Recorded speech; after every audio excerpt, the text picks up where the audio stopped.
ఎందుకు యేసుక్రీస్తునే నమ్ముకోవాలి అంటే ఈ ప్రపంచంలో చాలా మంది దేవి దేవతలు ఉన్నారు, ఏ ఒక్కరు కూడా ఈ మాట చెప్పట్లా. ఒకసారి చూడండి, మత్తయి సువార్త 11వ అధ్యాయం 28వ వచనం, ప్రయాసపడి భారము మోసుకొనుచున్న సమస్త జనులారా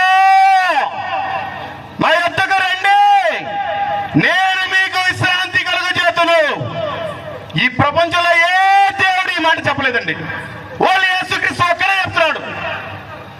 ప్రయాసపడి భారము మోసుకొనుచున్న సమస్త జనులారా నా యొద్దకు రండి, నేను మీకు సమాధానం ఇస్తాను, సంతోషాన్ని ఇస్తాను, నెమ్మదిని ఇస్తాను. కాటి పాపడికి వెళ్ళి కాడానికి పట్టించుకుంటే ఏమొస్తుందండి? అందరం రంగుదారాలతో ఏమవుతుంటే బూడిద పూసుకుంటే అయిపోతుందా? సత్యాన్ని తెలుసుకోవాలి. అతను కూడా మనిషే. కాటి పాపడు ఏదో ఊపుతా చెప్పుకుంటా ఉంటాడు, దానివల్ల ఏం కాదు.